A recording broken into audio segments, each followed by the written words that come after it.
Hello, everybody. Welcome again to another episode of Dungeon Deli Delights, a marriage made in horror. I'm, of course, Rob DiLauro, and this is my wife, Melody. Melody, how's it going? It's going pretty good. What's up, peeps? How you doing? First of all, we want to thank you for your continued love and support. There's a lot of wild shit going on. We need to just get it out of the way right now.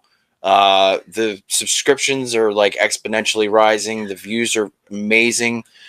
When it comes to the found footage episode, we had Dave DeSmalchin himself, IFC Films, a bunch of people actually promoting that on their channels, and like we cannot be more grateful for just the love and support that you're giving us. We really do love this, and a lot of the work is us. We edit, we produce, we do all this stuff on our own. Thank you for the compliment, but anyway, thank you again. Please like and subscribe if you haven't already. We have so much amazing new content coming out. New episode every 2 weeks when it comes to the actual show. Podcast ideas. We got all kinds of stuff in the works. So make sure that you're here for those announcements, okay? And again, if you have subscribed already, thank you so much. We're so grateful to you. And please, comment, let's have a conversation, start a family, we want to hear from everybody. So good or bad, like we said in The Crow. I mean, we're very honest. You want to tell us to go fuck ourselves? Just make sure you subscribe first, All right. Right. So it is actually Easter Sunday week. We figured, why not get blasphemous with it?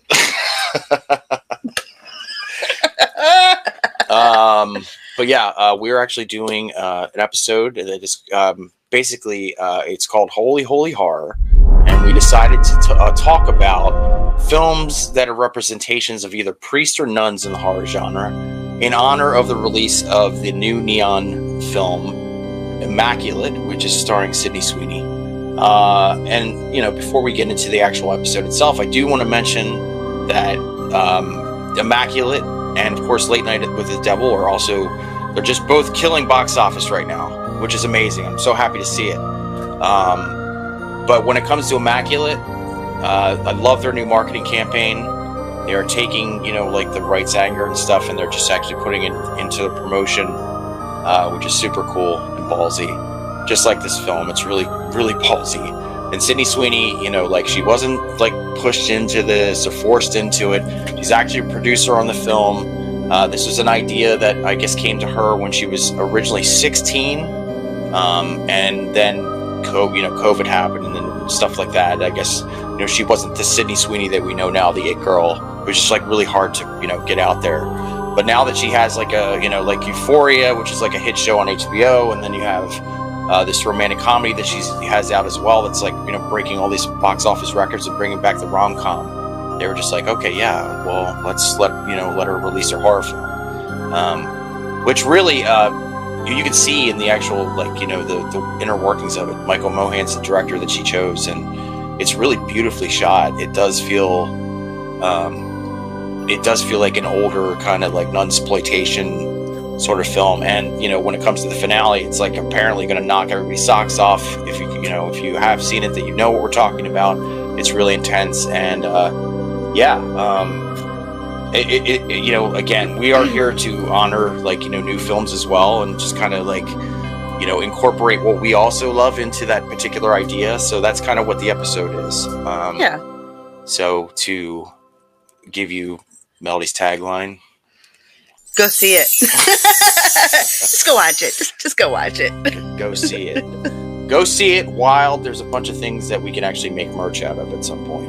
That we just say all the time. Just go watch it. At some point, it's going to be a tagline. It's going to be my tagline. Just go watch it. Go watch it. So with that, we want to get to our episode. Holy, holy horror. Amen. So yes.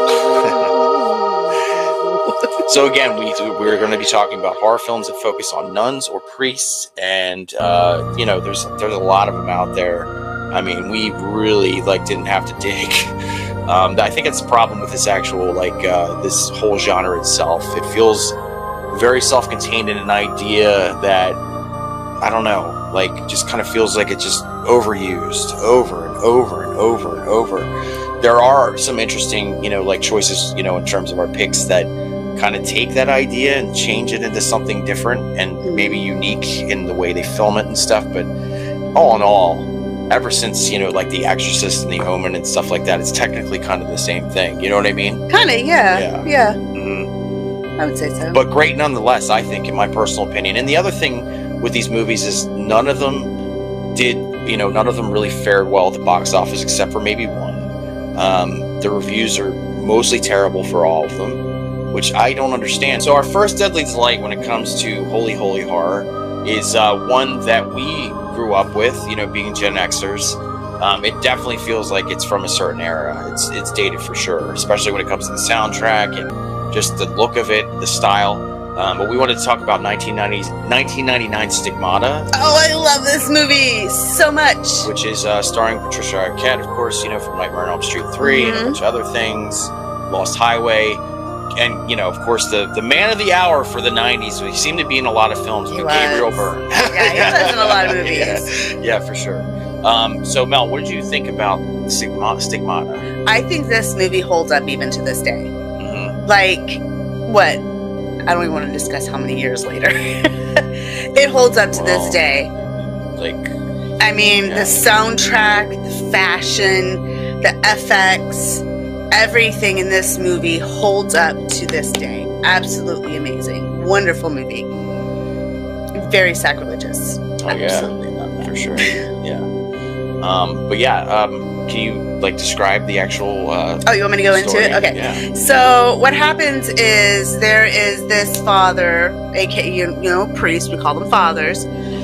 So there is this priest, his job with the Vatican is to go all over the world and to look into what's the word I'm looking for? Like holy sites or things that are happening. Like say, there's a statue crying. Sort of like Father Karras in The Exorcist. Mm-hmm. Yeah. So he's down in, South America, and he's sees this statue that's crying blood, and there's this priest that had just died. And, he goes back to the Vatican. He's trying to say, hey, I think this is real. I don't think this can be disproved. I think this is real. And then you have this young woman who is a hairstylist. She drinks, she smokes. Named Frankie. She drinks, she smokes, she's going out, she's fucking. Well, she's an atheist. She's an atheist. She has no belief in God whatsoever. Her mom ends up getting the rosary from this priest that had just died. And her mom's a world traveler. She's never home. She's always just gone. And in the beginning of the movie, Frankie doesn't know if she's pregnant, and then she starts to become possessed with the spirit of, can I give it away? Absolutely. With the spirit of this priest. I think that's what it makes it, this idea that you're about to talk about, I think makes it more unique from other things, because usually it's it's automatically Satan or Asmodeus or something like that, but this is actually Jesus. Right. It's not Jesus himself, it's this priest that's trying to get this message across, and this priest, when he was alive, he suffered from the stigmata. So when she gets possessed by this priest, she has the stigmata. You see this scene where literally, she gets the holes in her wrist, and she's writing ancient languages on her wall. 5 cuts that Jesus had gotten from the crucifixion. On his feet, then lacerations on his hands with the crown of thorns. So this priest is sent out to check to see if this is real.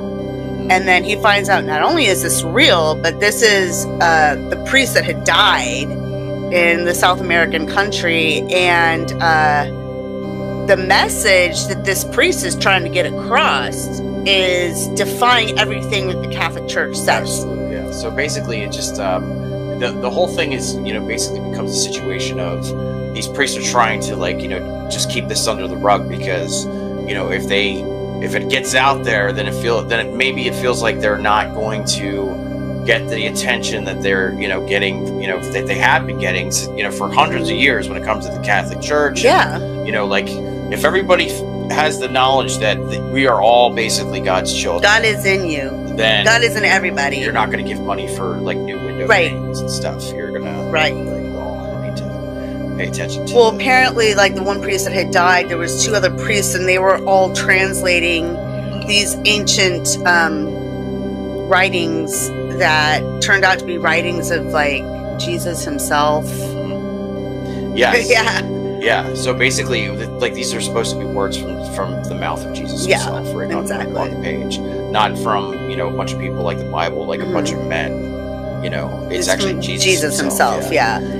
So that's the interesting thing about this movie is that it does kind of focus on that aspect instead of just being this demonic thing. You know what I mean? But it's still scary and effective, even though it is about Christ. Right. You know what I mean? Yeah, it is scary because you're like, is this girl possessed by something? What is going on? Like, it's really good though. Like, this is, like I said, this movie stands up even to this day, like 20 some odd years later, 25 years later. This movie was made in 1999. Yeah. So you're gonna see a lot of that fashion and the hairstyling, the makeup from that day and age, which I love. It's very dated. I mean, if you come from that era, like it, like hits you like a nail on the head. You remember it, but like for younger audiences, they're probably like, oh, they're gonna be like, what? But the music's fun. Like, there's a great soundtrack. Oh man, the soundtrack is amazing. Yeah, this is a good movie, and again, like I said before, majority of these movies that we're going to be talking about tonight are just like really awfully reviewed. When this came out, people said this was like a joke, and it like has like a 23% rating. It's so good. I think I think it's one of those films, just like so many others, that have been re-examined, and people are starting to see it for something different. You know what I mean? It's actually a really good movie. So our next Deadly Delight involves actually the first one was a priest, and then we go to a nun. This is another film that, again, was like horribly rated. I think it was at a point where there was an oversaturation when it came to like these kind of films, and I think people just kind of were tired at that point. This one's really interesting. It's called Pray for the Devil. I really like this one because, first of all, you have this situation that's very, I don't know, the best way to describe it is Silence of the Lambs-esque, because when Jodie Foster is, like training the FBI, you're seeing these guys kind of side-eye her. She looks smaller than, everybody else. And it kind of has that feel to it, doesn't it? Kinda. Yeah. A little bit, yeah. I mean, like when the whole sexist thing, yeah. Yeah. Kinda, sure. yeah.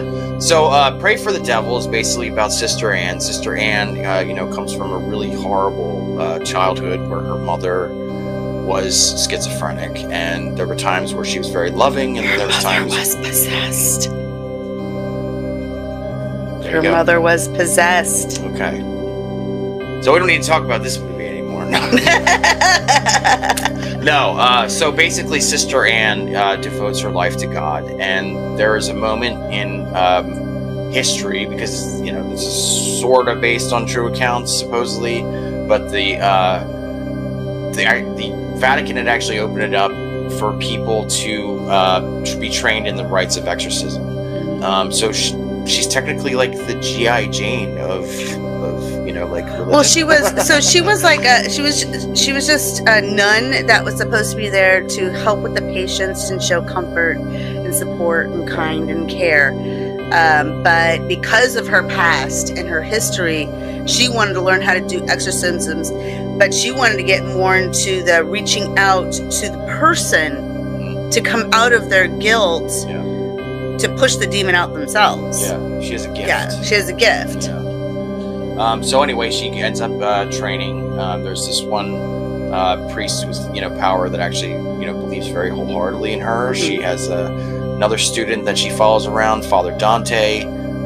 There is a situation where there's this little girl, Natalie, becomes possessed, and she gets kind of thrust into that world and starts learning how to do exorcism and the rites of exorcism.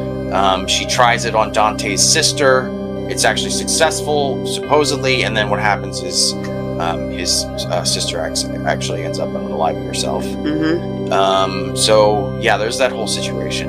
And I think the thing that's actually really fascinating about this too is that even though she's a nun, there is this like, I don't want to give like too much away when it comes to the actual Natalie character, but there is this idea of she's still a human being. Yeah, she is a human being. You know what I mean? Yeah, she had a sordid past. Yeah, she had a sordid past, and it came back to bite her in the butt, and she had to do her confession, and... I guess what some people would consider sordid, it would be normal for anyone else. But yeah. But back then, it would have been. It was like this is what in the 60s, 70s. I believe so. Yeah. Yeah, in the 60s. So, yeah, and the twist in the end is just because of what she had done. The Vatican recognized her, and they're like, you know what?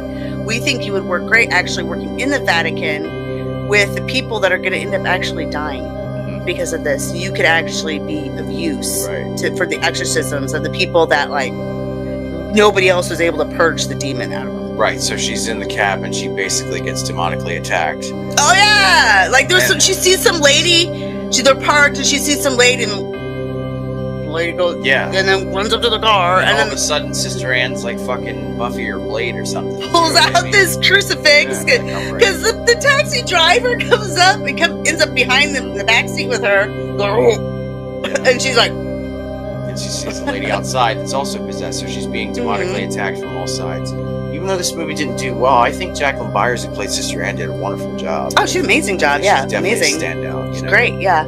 I think that because the film didn't do so well, that her performance gets overshadowed a little bit. Which I don't understand why. Yeah, but again, I hope that these are horror films that are re-examined and people see something in them that they maybe didn't get the first time. Our next deadly delight when it comes to holy horror is one that's a little more fun. I like this one probably on the list a lot more than some of the others because of the fact that it is different and it is very sacrilegious in its own way, but in a very entertaining and kind of it's so tropey. It's so tropey. Yeah. This is actually directed by Mike Mendez. Shout out to Mike Mendez. He's been following my work for quite some time. He's also done like Big Ass Spider and The Grave Dancers. I think he's a great director. But this one, sadly, it came out, I think in 2002. I think it was the Sundance Film Festival. He actually put it out as a Midnight Madness movie, and the freaking audience went nuts. Like he said, it was like he felt spoiled after this movie came out because people were just having such a good time with the movie. Like this kind of Rocky Horror moment, you know what I mean? Watching this film. And then it didn't come out for another 2 years, and then it just never really found the light of day. I think Synapse releases actually put a Blu-ray out or something, like maybe like 3 years ago, 4 years ago, but it really doesn't have any real distribution, so it kind of got lost in the sauce a little bit. The Convent, what do you think? Oh my god, this movie is so freaking hilarious.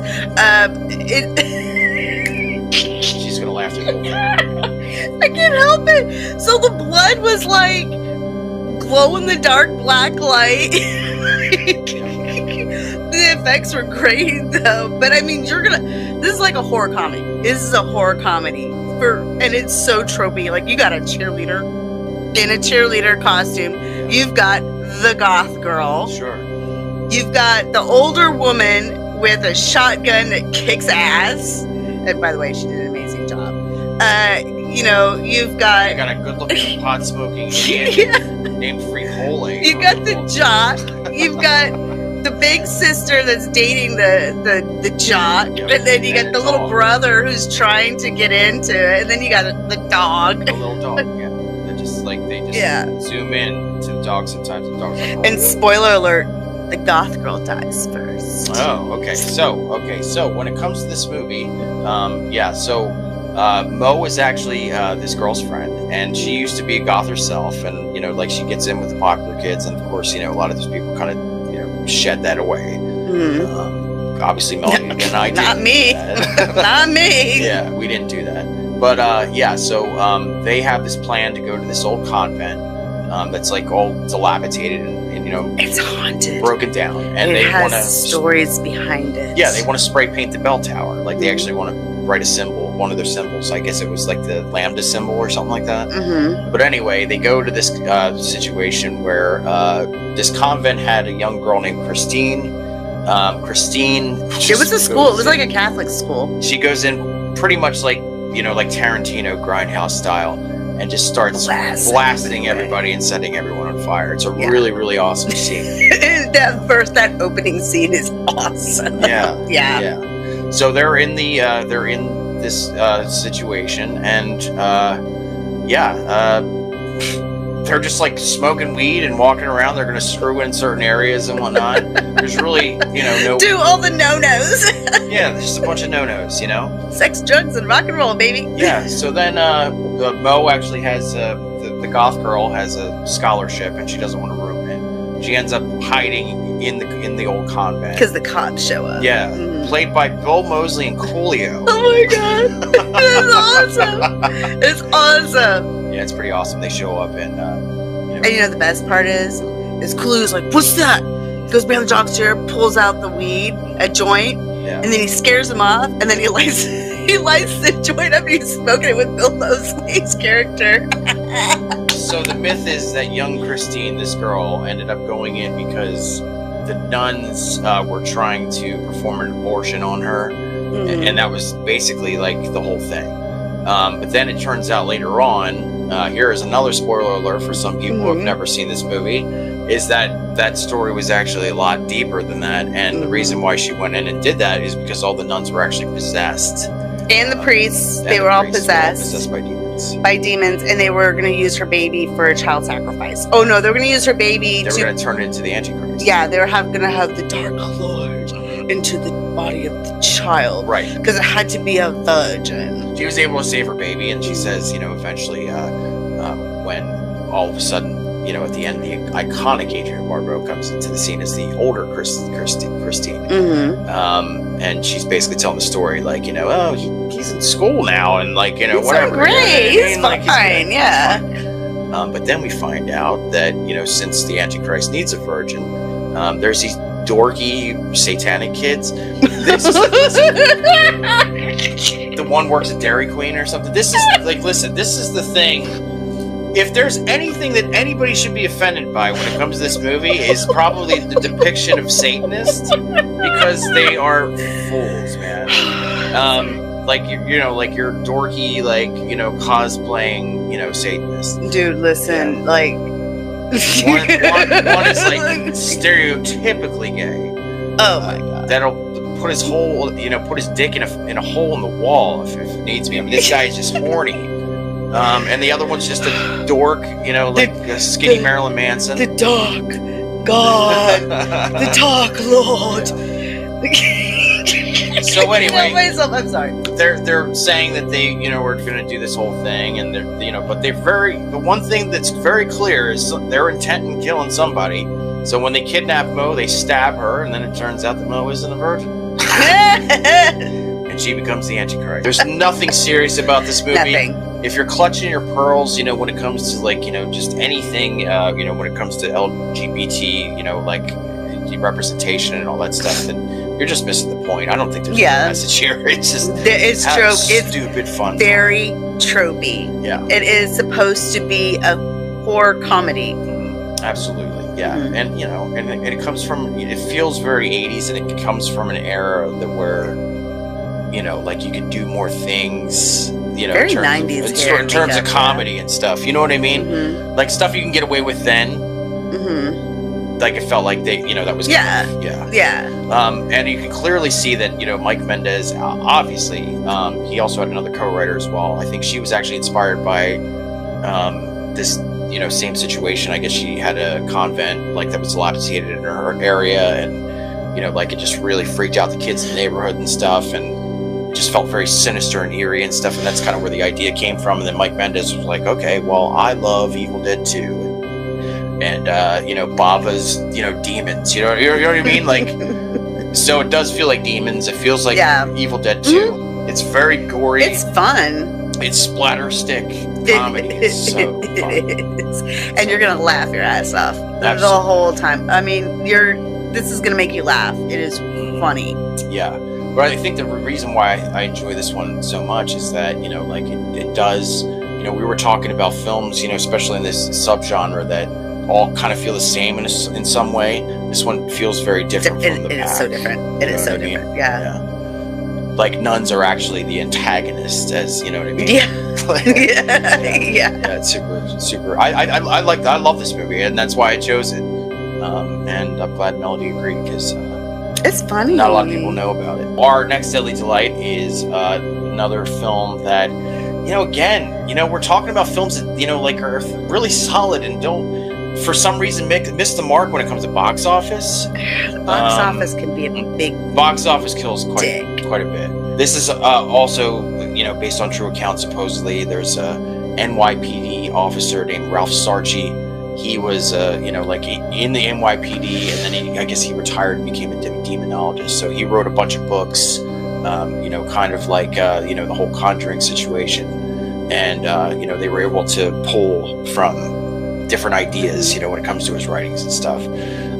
Scott Derrickson, who was the director of, like, Doctor Strange and Sinister, and the guy's got a really great eye for horror, I think. Mm-hmm. Yeah, I agree. Yeah, so he was actually, the thing that's interesting is, like, they do base this on true accounts, but Scott Derrickson actually wrote quite a bit of the script, so, there's a fine line there. But it is delivers from evil.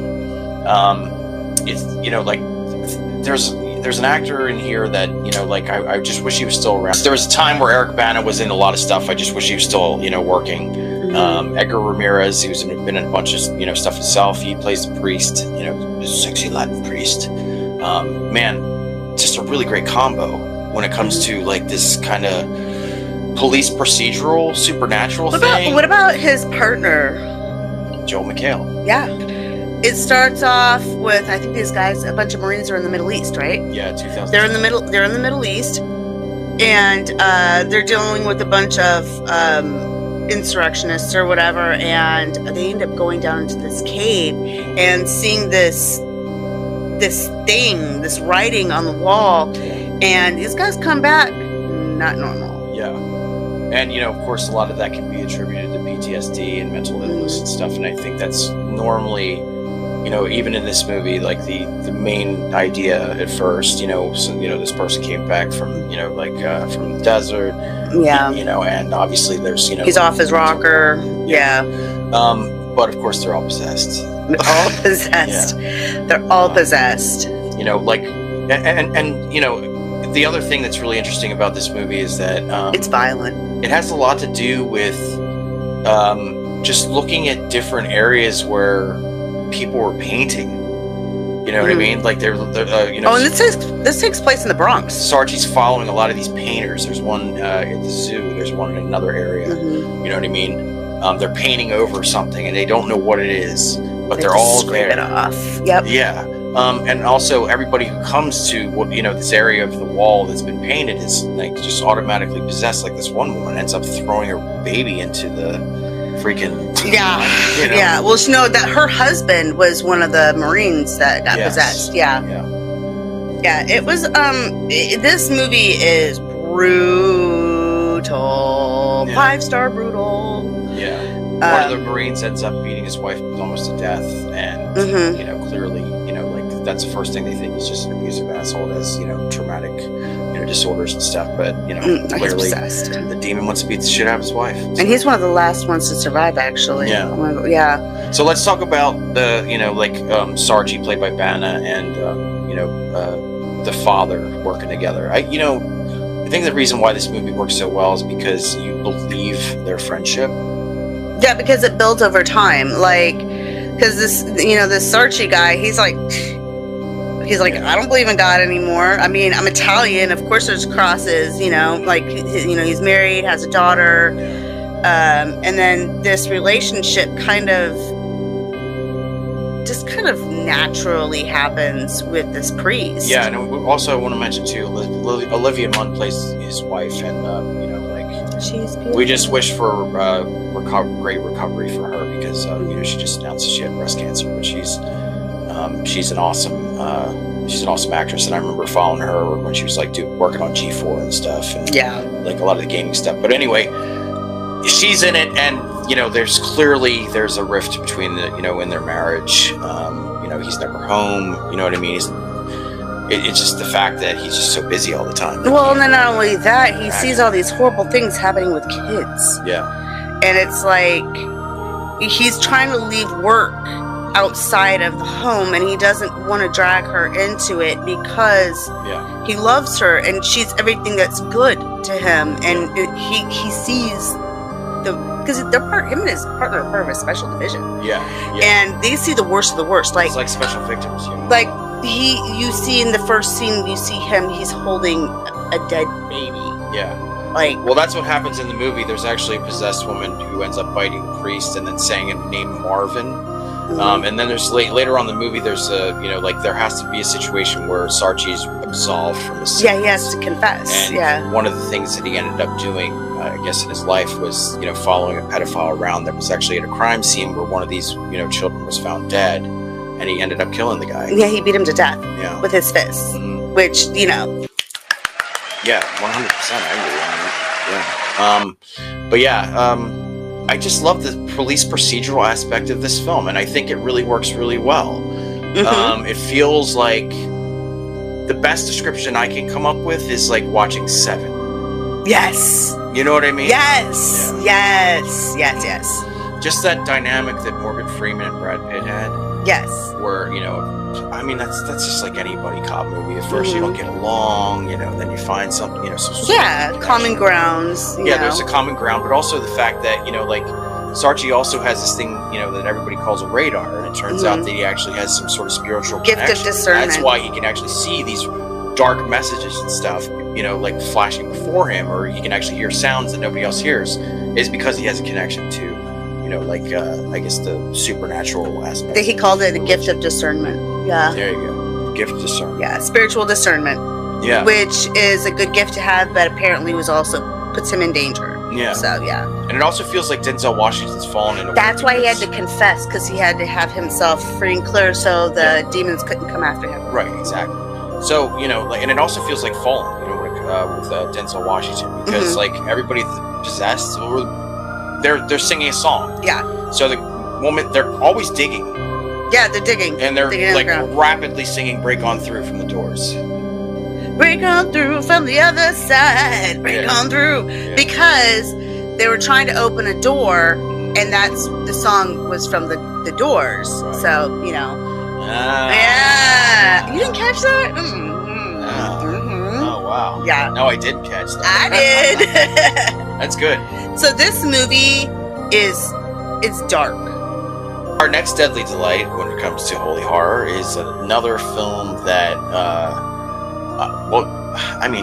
don't want to get into the details, but I am very familiar with The Nun. Yeah. Bonnie Aarons. I've spoken to her numerous times throughout the years. Great character actor. I agree. She's an amazing character actor. I agree. I felt that way ever since I saw her bid scene in Mulholland Drive, where she played the burnt man outside the diner by the dumpster. Yeah, she's got a great face for that thing, and well, there's a couple other actors out there that are great character actors as well. You know what I mean? So yeah, there's nothing wrong with that. Doug Jones, you have certain features or whatever to do something, then just do it. You know what I mean? So I think that Bonnie definitely has that look, and she's so effective when it comes to these characters. She's an amazing actor. But amazing actress. Melody and I had actually gone to the premiere of The Conjuring 2, so we were there when Valak was first introduced. And everybody was just like, "Oh my God, who is this demon nun? Like, what is this? What's going on?" Like, everybody was like in love with this freaking character that just shows up literally for maybe 5 minutes of the movie. She should have had more. Well, that's where we're going now. So they decided to do this Conjuring universe, and this was actually one of the spin-offs of that. And we're not going to talk about the second, but we're going to talk about the first Nun, which Melody absolutely loves. I'm not too keen on this one, honestly. I like it. Yeah, not saying I hate it. It just didn't work. It didn't feel like it was in the Conjuring universe to me. Basically, the story is we're following Thaisa Farmiga. She plays Sister Irene. Sister Irene is charged to go to this Romanian, what is it, like monastery? It's a monastery, and it was it was a convent. An old nunnery or something. It's a convent. Yeah. So Sister Irene's this young nun, and she's charged to go to this place. There was actually a suicide from another nun, and they're supposed to investigate this whole thing. And then of course it just wackiness ensues, And I think that's the reason why it doesn't work for me, is because, you know, it does... Okay, well, let me first mention... There's like a pit.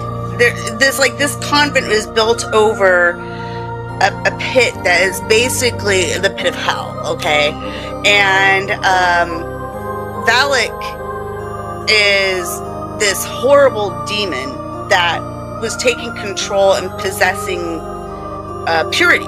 Sure. Going after purity to destroy it and to make it evil and twist it. Sure, absolutely. But there, you know, like just like any other, you know, like historical thing, like there's this old aristocrat that was into evil and, you know, like decided to open this gate, you know. There's always something. Yeah, there's always an evil aristocrat. The whole point is that Valak wants this beautiful exorcist nun. Like Valak wants this nun. And she ends up going down into the bowels of this convent and so gets possessed. So this aristocrat, this evil aristocrat, he ends up getting killed by the Knights of Christ in the backstory. And just like in Tales from the Crypt Demon Knight, which is absolutely pulled from the headlines when it comes to that movie, there is a cross of blood from Christ himself. Yeah. And that, you know, that closes the doors of you know, these dimensional hells. There is no denying whatsoever how, you know, whatever you feel about these movies, is that in the horror genre, you know, when it comes to modern day horror icons, Bonnie Aarons as Valak is number on the list. People absolutely love her. People dress up for Halloween. You know, like they go to see her droves at conventions, all the time. action figures and stuff like that. And that's why I have to say, when it comes to Warner Brothers, like, do your fucking due diligence and pay your fucking, you know, actors. Yeah! Like, to take somebody's likeness rights and not give them what they deserve is absolute nonsense. We're going to talk about one that, you know what? I'm actually happy that this one, you know, this movie did surprisingly well. That as well as the end. But it did well. It did really well. To the point where I think they literally greenlit a sequel maybe a couple weeks after its release. Really? Yes. And it hasn't been announced yet that you know, that they're going to do it. They said they were going to do it, but nothing ever really came of it. 2020. But if you love a scenery chewing Australian Russell Crowe, the really Italian accent, driving a Vespa. Oh man, the Pope's Exorcist is... You were obsessed with him driving that Vespa. Yeah. It's, you know, but the thing is, you know, like, the whole thing with this character, you know, Amorth, is, like, he's based on a real man. Mm-hmm. He used to, you know, that worked for the Vatican.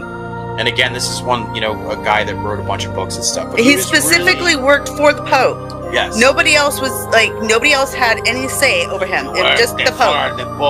Yeah, he did. That was his boss. Yes. Yeah. But yeah, Russell Crowe plays this Italian Pope, which is already fucking nuts. It's absolutely insane, but it works. Mm-hmm. It works so well. But you know, the way he plays Amorth is like, this guy is a priest, but he likes his whiskey. He's kind of punk rock. He likes his whiskey. You know what I mean? Like, even driving the Vespa, it feels like, you know, he's like a... But that's what they do in Italy. They drive Vespas. Like, no, I know, but I'm just saying, like, thing. he's rough around the edges. He drinks, he likes to, you know, like, he likes to curse, he likes to, you know, like, play pranks on people. All the priests in this like to curse. Yeah.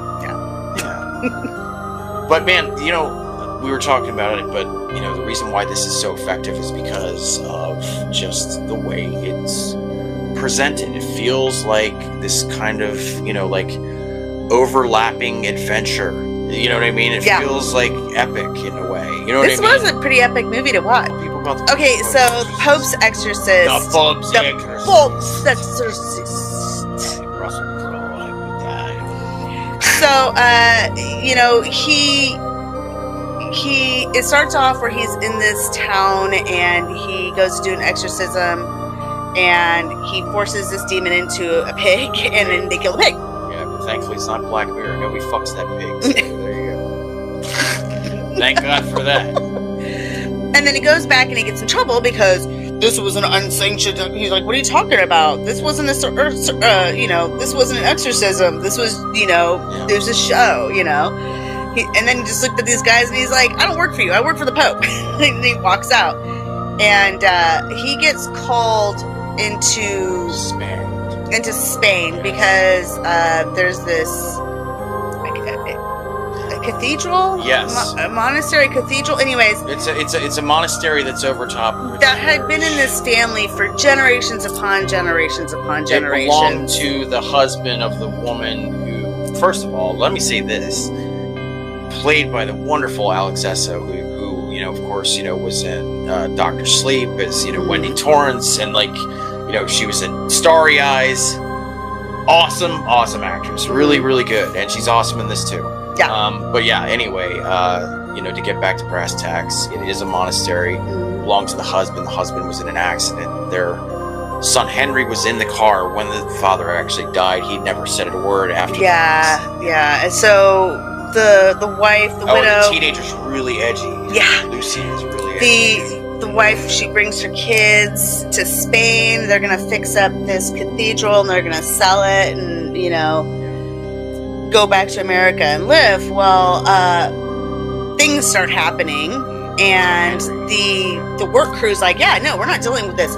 Deuces. And they leave and the son gets possessed. Yep, that's right. The son gets possessed. So the priest that's there, the Spanish priest that's there, is like, I'm going to call the Vatican. And he calls the Vatican, and they send the Pope's exorcist in. He opens the door, and he looks, and he's like, whoa, they sent you. Oh, okay. So let's talk about the other priest, though. The young priest is actually, charged to work with Amorth, is a freaking maniac. He starts strangling a child. he's got an itchy trigger finger, this priest. Yeah. So obviously the Russell Crowe character, he realizes that, this kid is possessed. No, this is a real possession. This isn't like a mental health issue. This is an actual possession. And I know I keep making jokes, but this is a great performance by Russell Crowe. It's so good. Well, yeah. I mean, the accent. It's Russell Crowe. Anyways, so the Pope finds this letter that had been from whoever from many centuries ago. So basically, what was going on is that inside this monastery, there's a church, located somewhere near it, kind of underneath the ground, I guess. And there was a Spanish Inquisition. During the times of the Spanish Inquisition. That used to be, I guess he was also an exorcist as well, and he ended up conjuring up this Sumerian demon that's basically considered the king of all beasts. And no, it's the king of hell. Yeah, Saudi Arabian religion and stuff like that. Asmodeus. They believe that, in the Quran and stuff, Asmodeus is the king of beasts. It just feels bigger than, just a regular possession movie. It feels really intense. And, this, final confrontation at the end, feels like a Marvel movie. You know what I mean? Because Asmodeus, he gets into that exorcist. He takes over. He takes control. And but there's just one really cool moment where Amorth and this young priest get together and they're just holding the crosses and it's just man, am I watching the Avengers? What the fuck, dude? This is awesome. Right? Yeah. But in the end, this young priest helps and they get rid of Asmodeus. But the thing is, there's 199 more areas they gotta go to of major demons that they have to send back to. Right. So that's the thing. That was the opening for all these sequels. There's 199 different places that need to be absolved. And then, there's let's go to work, and then Russell Crowe just goes, let's go to That's it. Oh, and by the way, the Vatican does buy the cathedral from the mom so she can take her kids and go back to the States. So they do right by them, you know what I mean? Yeah. They got all the money. This movie, definitely, again, we're talking about nuns and priests and stuff, and, there's a lot of stories when it comes to both, but, these movies make priests look really cool. Yeah. They're not fucking young boys, they're actually going out there and they're doing the Lord's work. That is our episode when it comes to holy horror. We really do hope that you go to see Immaculate, from every from everybody that's actually been able to witness it. a lot of people actually love it, and I probably, it's going to be a modern horror classic. I think that it's going to be the same with Late Night with the Devil. It's just going to be two of those films that you just constantly talk about for years and years and years. Please like and subscribe. It helps us get out to other people. Really do appreciate the continued love and support. Thank you, David. Thank you, IFC. Thank you to everyone. Jacqueline Byers, actually, from Pray for the Devil, is also paying attention to us. So we really do appreciate the love and support when it comes to the show.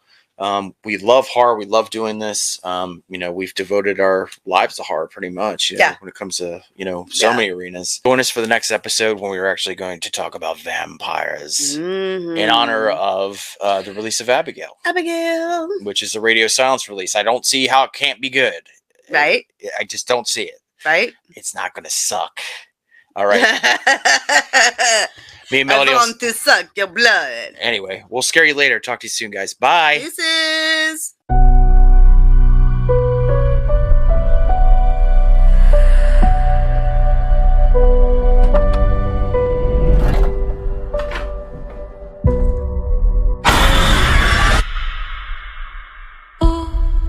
You all came highly recommended.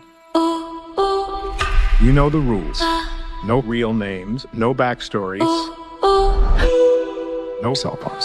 So whose kid is she? A very wealthy man who's about to be $50 million poorer. I'm here to make sure you're safe. What's your name? Mine's Abigail. You can call me Joey. Do you have any kids? I have a little boy. See you in 24 hours. Do you know what a pinky promise is? If you behave and do as we say, I pinky promise you, it'll all be over soon. Joey? Yeah. I'm sorry about what's gonna happen to you.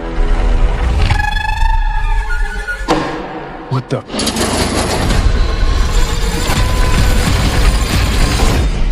We gotta get out of here. I think she knows something. Guys? Oh, no! Look at that thing! We kidnapped a vampire. A ballerina vampire.